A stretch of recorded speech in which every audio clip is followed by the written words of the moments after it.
안녕하세요. 인생을 바꾸는 책 이야기 마음의 서재입니다. 이번에 소개해드릴 책은 영화 승부로 잘 알려진 바둑기사 조훈현이 쓴 고수의 생각법입니다. 인생의 축소판이라고 얘기할 수 있는 바둑판의 세계로 떠나보시죠. 바둑은 단순한 게임이 아니다. 그건 인생의 축소판이며 생각의 깊이가 곧 삶의 깊이다. 나는 1989년 인창칩의 결승전에서 스스로를 완전히 잊고 한 수에 몰입했다. 세상 소리가 모두 사라진 순간 내 안의 생각만이 나를 이끌었다. 그때 나는 깨달았다. 문제는 문제 자체가 아니라 그 문제를 대하는 나의 태도라는 것을. 패배의 위기 속에서도 생각은 언제나 답을 찾는다. 그 답을 믿고 끝까지 물고 늘어지는 것. 그게 바로 끈기라는 이름의 지혜다. 나는 바둑판 위에서 수천 번의 패배를 겪었다. 그러나 한 번도 같은 방식으로 패배하지 않았다. 그것이 생각의 힘이었다. 승리보다 중요한 건 패배를 대하는 태도였다. 지는 법을 아는 자만이 이기는 법을 배운다. 세상은 늘 말한다. 그건 불가능하다고 하지만 나는 안다. 불가능이란 단지 생각하지 않은 사람의 말일 뿐이다. 스승세고의 겐사쿠는 내게 말했다. 답은 스스로 찾아라. 그 한마디가 내 인생을 바꿨다. 스승은 정답을 주지 않았다. 생각하는 법을 가르쳤다. 그는 말했다. 생각하지 않는 사람은 이미 진 것이다. 나는 바둑에서, 인생에서 스스로의 길을 찾아야 했다. 그 길은 언제나 고독했고 그 고독 속에서 생각은 자랐다. 사람들은 재능이 나를 이끌었다고 말하지만 진짜 나를 이끈 건 질문이었다. 이 수는 왜 두는가? 지금 이 판단은 옳은가? 질문은 언제나 나를 깨어있게 했다. 질문이 멈추는 순간 성장은 끝난다. 나는 제자 이창호에게도 늘 말했다. 생각하라. 그리고 내 생각을 믿어라. 그에게서 배운 건 생각은 전해진다는 사실이었다. 생각은 눈에 보이지 않지만 그 울림은 영혼에서 영혼으로 전해진다. 그것이 바둑의 본질이고 삶의 본질이기도 했다. 나는 세상 모든 일에 답이 있다고 믿는다. 단 그 답은 생각 속에서만 발견된다. 그래서 나는 언제나 생각 속으로 들어가라고 말한다. 세상은 점점 더 빠르게 변한다. 하지만 깊이 생각하는 사람만이 그 흐름을 헤엄칠 수 있다. 사람들은 말한다. 지식이 많아야 성공한다고. 하지만 나는 안다. 지식은 도구일 뿐. 진짜 힘은 생각하는 습관이다. 생각은 근육처럼 단련된다. 매일 조금씩 꾸준히 사용해야 한다. 생각을 멈추는 순간 인생도 멈춘다. 진짜 승부는 바둑판 밖에서 벌어진다.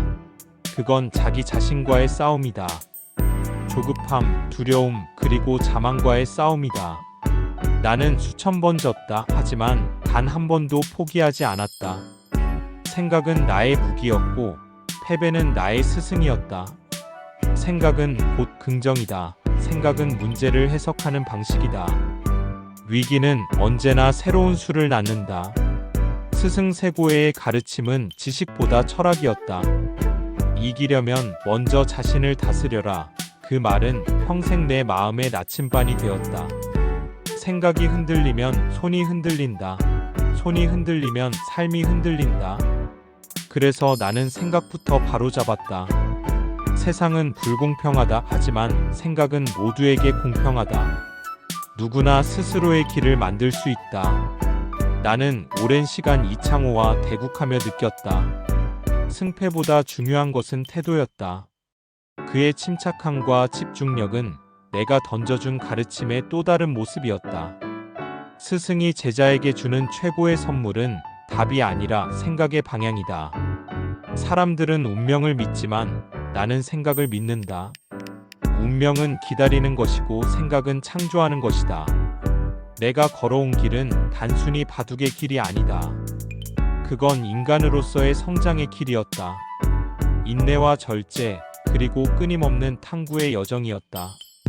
모든 승부에는 두 가지가 있다. 상대와의 싸움, 그리고 자기 자신과의 싸움, 후자가 더 어렵다. 진짜 적은 외부가 아니라 내부에 있다.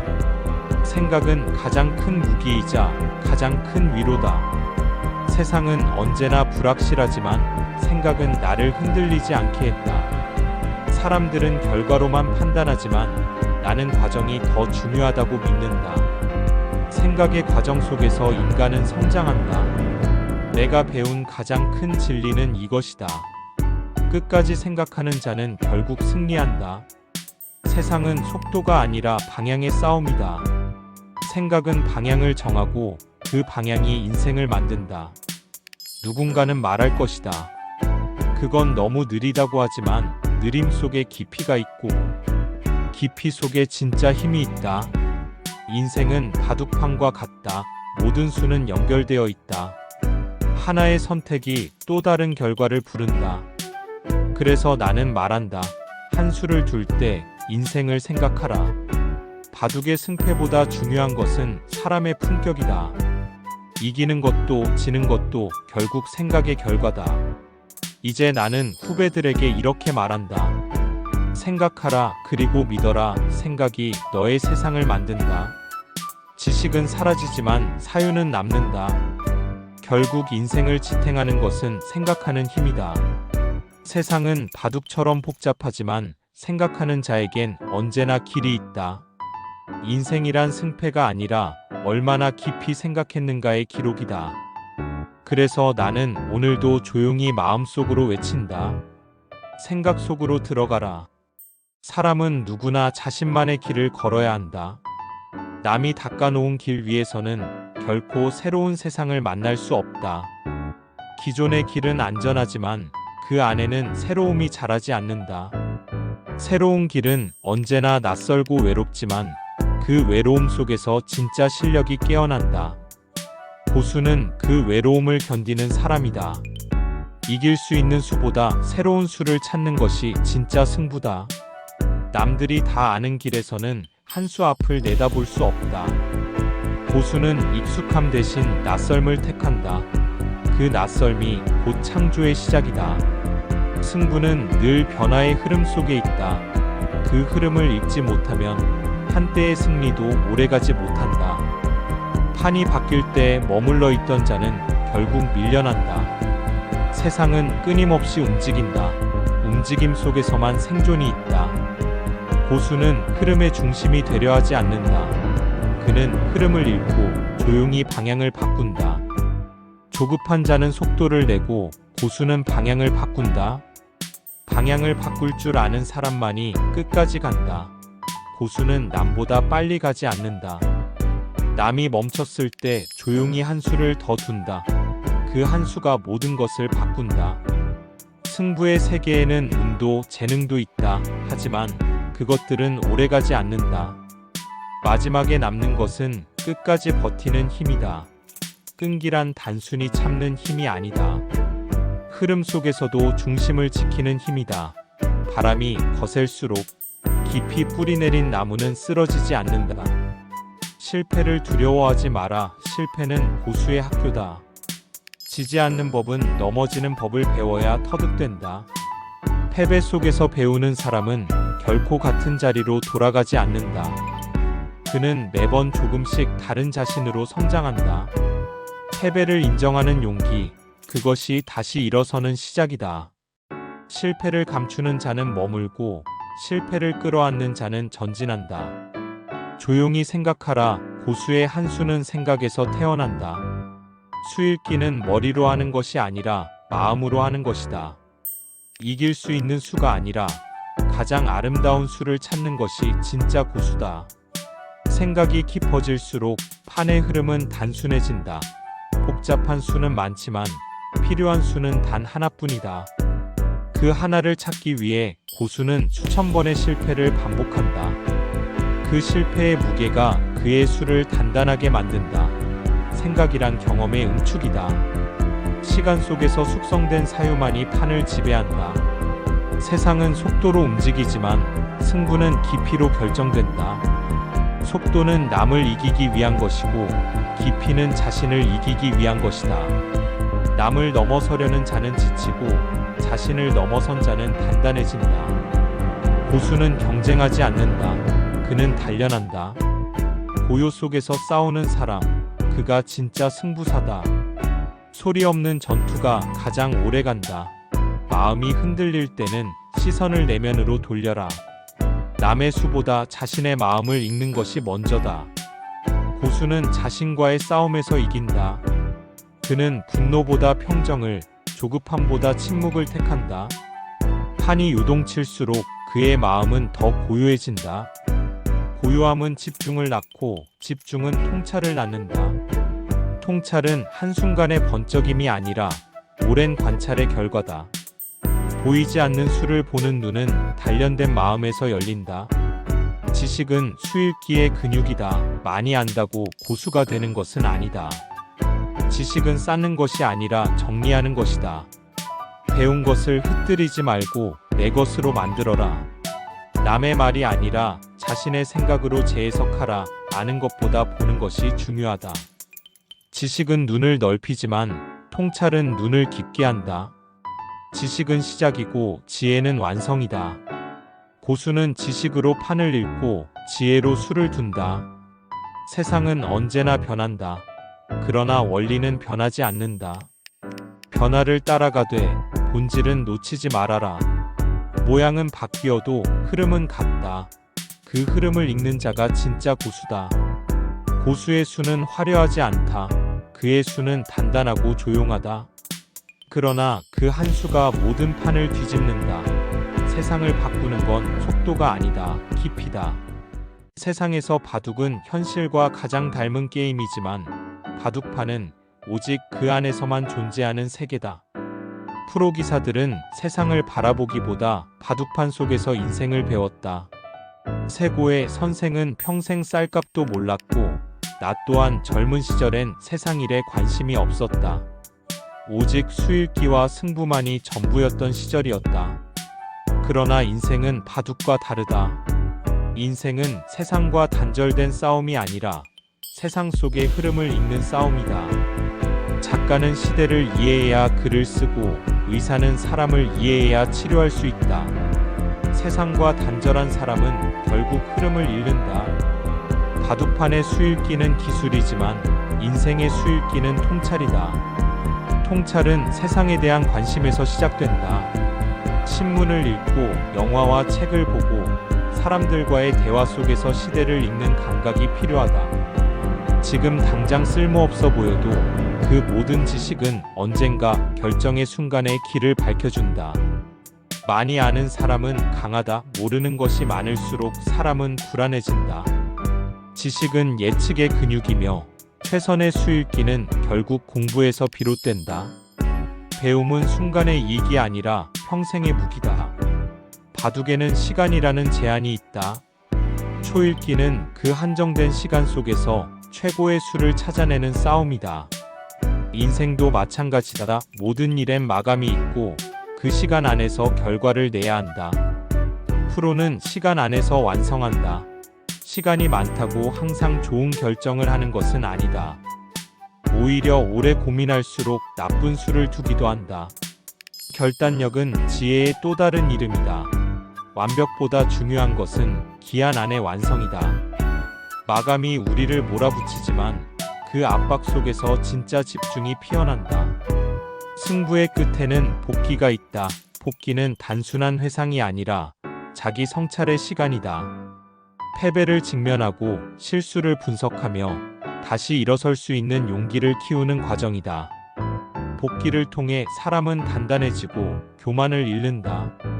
승자는 복기 속에서 겸손을 배우고 패자는 복기 속에서 성장한다. 실수는 부끄러운 것이 아니라 배우는 통로다. 복기를 두려워하지 마라. 실패는 흘려보내야 다음 판을 준비할 수 있다. 복기는 하루의 습관이어야 한다. 하루를 돌아보는 사람만이 다음 날을 새롭게 만든다. 세고의 선생은 하루도 복기를 거르지 않았고 이창호는 수천 번의 복기를 반복하며 완성된 기사가 되었다. 복기는 남을 흉내내는 일이 아니라 자신을 닦는 일이다. 기보를 아무리 많이 봐도 결국 자신이 둔 수를 돌아보지 않으면 아무것도 배우지 못한다. 진짜 공부는 남의 수가 아니라 자신의 실수에서 시작된다. 고수는 실패에서도 배운다. 그는 적의 아이디어에서도 배운다. 복기는 반성만이 아니라 토론이고 교류이며 열린 마음의 훈련이다. 상대의 생각을 듣고 그 안에 통찰을 발견하는 사람, 그가 진짜 고수다. 적을 미워하지 말고 배워라. 진정한 승자는 상대를 존중하고 그 안에서 성장의 실마리를 찾는다. 모든 승부에는 상대가 있고 그 상대는 곧 또 다른 스승이다. 고수는 실수를 두려워하지 않는다. 그는 실수를 기록하고 패배를 복기하며 결국 자신을 초월한다. 하루의 대국을 묵상하고 그날의 잘못을 분석하며 다시 새로운 하루로 나아간다. 복기란 결국 인생을 배우는 일이다. 하루의 끝에 자신을 되돌아보는 사람, 그가 인생의 고수다. 복기는 마음을 닦는 연습이며 실패를 성장으로 바꾸는 가장 단단한 기술이다. 세고의 선생님은 바둑보다 사람을 먼저 가르친 분이었다. 시비를 가리기보다 화합을 중시했고 실력보다 인품을 중요하게 여겼다. 그는 시대의 혼란 속에서도 묵묵히 후계자를 길러냈다. 그의 제자 하시모토 우타로는 인품과 실력 모두 뛰어났고 무칭위하는 시대를 초월한 천재였다. 세고에는 그를 일본으로 데려오기 위해 모든 노력을 다했고 그가 일본 천하를 평정하자 오히려 기뻐했다. 그것이 바로 우칭위안이 해야 할 일입니다. 그 말에는 제자의 성공을 기뻐하는 스승의 마음이 담겨 있었다. 우칭위안은 이후 수많은 혁신을 일으켰고 세고의 정신을 이어받아 또 다른 제자를 길러냈다. 그가 키운 리나이펑과 루이나이웨이는 각자의 자리에서 세계 최고가 되었고 스승의 가르침을 세상에 되돌려 주었다. 세고의 유산은 기술이 아니라 정신이었다. 자신보다 제자를 높이고 세상의 흐름에 순응하며 끝까지 사람을 품는 태도였다. 그 정신은 나에게도 이어졌다. 이창호를 처음 만났을 때 나는 그에게서 또 하나의 운명을 느꼈다. 나의 스승이 나를 받아들였듯 나 또한 아무 조건 없이 창호를 제자로 받아들였다. 그는 금세 나를 넘어섰고 나는 기쁨과 고통을 동시에 겪었다. 스승을 뛰어넘는 제자, 제자에게 자리를 내주는 스승. 그 긴 터널을 통과하며 우리는 함께 성장했다. 그리고 이제 그는 나의 가장 자랑스러운 유산이 되었다. 사람에게서 배운다는 건 기술을 배우는 게 아니다. 태도와 마음을 배우는 일이다. 세고의 선생님이 보여준 겸손, 우칭위안이 보여준 도전, 슈코 선생님이 보여준 인간미와 자유로움, 그 모든 것이 내 인생의 스승이었다. 슈코 선생님은 천재이자 괴짜였다. 술에 취해도 바둑판 앞에선 누구보다 진지했고 결점투성이었지만 누구보다 따뜻했다. 그는 권위를 내세우지 않았고 모든 제자를 친구처럼 대했다. 사랑이 넘치고 자유로운 영혼이었다. 그는 내게 바둑보다 사람을 가르쳤다. 실력은 연습으로 쌓이지만 사람의 깊이는 사랑으로 완성된다는 걸 몸으로 보여주셨다. 그가 세상을 떠난 뒤에도 나는 여전히 그분의 웃음과 자유를 기억한다. 스승이란 완벽한 존재가 아니다. 그저 먼저 넘어져 본 사람일 뿐이다. 제자는 그 넘어진 자리를 밟고 더 멀리 간다. 스승은 그것을 기꺼이 지켜보는 사람이다. 나는 여전히 그들의 가르침 속에 산다. 세고의 겸손과 우칭위안의 열정, 슈코의 자유와 따뜻함, 그 모든 것이 내 안에 흐르고 있다. 그리고 이제 나는 그 정신을 누군가에게 건네야 한다. 사람에게서 배우고 사람을 품고 다시 누군가의 스승이 되는 것. 그것이 내가 받은 사랑을 갚는 길이며 인생이라는 긴 승부에서 남겨야 할 마지막 한 수다. 지금까지 조은현의 고수의 생각법이었습니다. 오늘도 함께 해주신 여러분께 감사드립니다. 그럼 더 좋은 책으로 돌아올 마음의 서재, 다음 영상에서 뵙겠습니다.